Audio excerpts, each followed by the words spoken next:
Good morning, fam. Hope you had an awesome weekend. So it looks like the government could be reopening as 8 Senate Democrats appear to have joined the Republican side to get to that 60 votes needed to pass a bill. Now, this was in the procedural vote, but I expect this to carry over into the actual vote. So that can be a catalyst for stocks. Also, we had sales numbers for October come out this morning from Taiwan Semiconductor.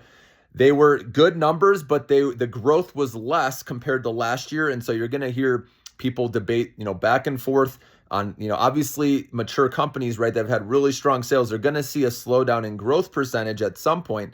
They're still growing, right, but just at a slower pace. And so there's going to be the bull and bear tug of war, like I've talked about, which is going to add volatility in this market, okay? But I do like this time period, the run up going into NVIDIA's earnings, because the facts show CapEx spending has only been increasing, not decreasing. And so that money goes to NVIDIA. So most likely they're going to have a good report, guys. And the nice thing is they are shipping chips to United Arab Emirates now. They're also expanding, in Germany, for example. So they're in Europe. They're going to be all over the world. So even though they don't have sales into China right now, that's just another catalyst if at some point down the road it can happen, okay? Which I do think something will get worked out sometime down the road, okay?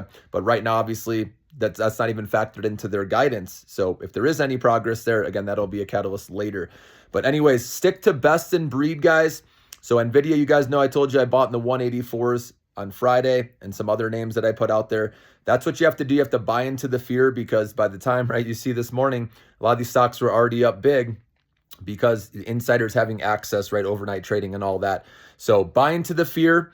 That's the way to do it, guys, in high quality names, remember. And now if you did buy on Friday and if you're nervous about this market, you just simply trim a tiny bit, raise your stop loss a penny above break even or wherever you want to put it, slightly into the profit zone. And then no matter what, you get a win, guys. That's the way to do it if you are feeling nervous. And of course, like we've talked about, control your position size, right? That's the key here, all right? So just wanted to give you a quick update, guys. Have a good morning.